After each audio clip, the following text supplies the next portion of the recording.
pumataw ng award ang City of Parañaque sa pangunguna ni Mayor June Bernabe. Alam natin sa buong mundo, tinaguro ang isa sa pinakamalusog na lungsod ang City of Parañaque. Andito na po ang Hataw Pa Parañaque ni Mayor June Bernabe. Magandang gabi po sa inyong lahat. Ito po si Mayor June Bernabe ng lungsod ng Parañaque. Bumabati po sa programa ng IBC 13 Gabay at Aksyon. Ngayong gabi po ay akin po i-report sa ating pong mga kababayan tungkol po doon sa World AIDS Day celebration. Nanap po ito sa Hyatt Hotel sa Manila at ikinagagalak ko pong sabihin sa inyo na ang lungsod po ng Parañaque ay nakatanggap po ng award buhat po sa Department of Interior and Local Government. Nanalo po ang Parañaque City sa kanyang programang Give Me 5 Plus Approach, Balutis Response to HIV and AIDS. Ibig sabihin po ng baluti batang laging umiiwas sa tiyak na impeksyon. Ito po ang programa ng lungsod ng Parañaque para ma-prevent ang incidence ng HIV/AIDS dito po sa Parañaque. Although wala pong incidence ng AIDS, ay meron po tayong prevention program na sinali po natin sa best practices ng DILG at isa po tayo sa mga nabigyan ng award. Salamat po sa DILG for this opportunity na makasali sa kanilang programa. Honorable Mayor Parañaque, Mayor Florencio Bernabe, together with his team.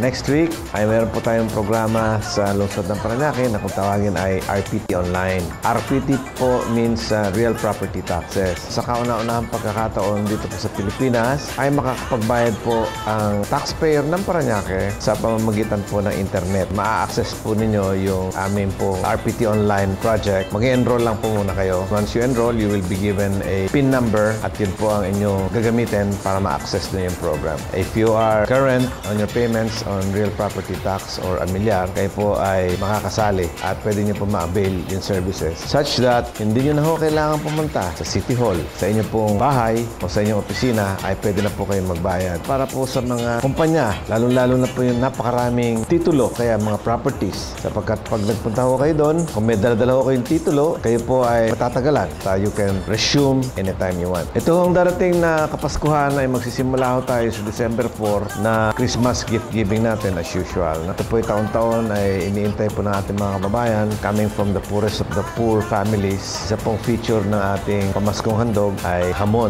Isa pong iniintay at kinakain ng ating mga kababayan sa Noche Buena. Kasama po yung ibang mga dilata, bigas, kape at mga noodles. Ang ating pong target is about 30,000 families living in the poor areas, in the slum areas of Parañaque. On December 4 ay meron po tayo groundbreaking ng ating pong Rotary Homes dyan po sa may C5 where we shall build 1,500 units para doon po sa mga riverbank dwellers o mga nakatira sa ilog. Although hindi po talaga siya libre, they will have to pay that back to us at around 1,000 per month for about 25 years. Tulong po ang Rotary Club District 3830, ang kanilang mga presidente, ang past governors, present and future governors at ang Gawad Kalinga. Once matapos po yung programa na yan na pinagtulong-tulungan po nila at ng ating pong lungsod, yung pong mga 1,500 families na nasa riverbank ay magkakaroon na po ng sarili nilang lupa at sariling bahay. Masosolve po yung pagdurumi ng ilog, pagbabaha, sapagkat yung pong mga basura ay ating pong mas madaling mapapalinis sa pamamagitan din po ng ating dredging machine na maibsan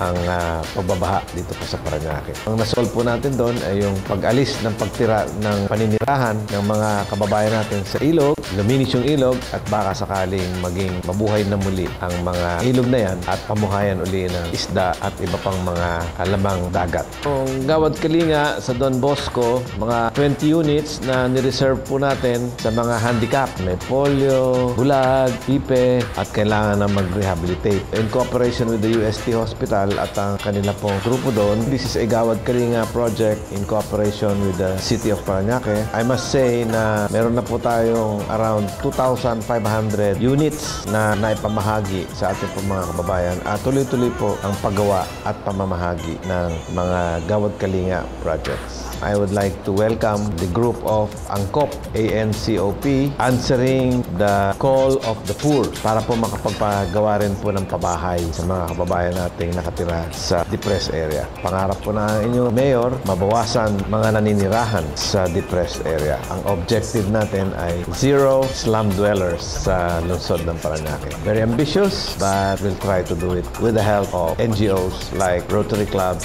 and GK. Meron na tayong 145 units. Yung pong 145 units na po yan ay ibibenta po natin sa mga munisipyo employees through salary deduction. On Friday, tapos na ho yung eleksyon ng SK President dito po sa Parañaque. Hopefully, okay naman ang naging turnout. Kung sino man ho nanalo, congratulations to the new set of officers of the SK. And the SK President will sit in the City Council as ex-officio member of the City Council and acting and working as a City Councilor. So ito po si Mayor June Bernabe ulit. Magandang gabi po sa inyong lahat. Hataw Parañaque!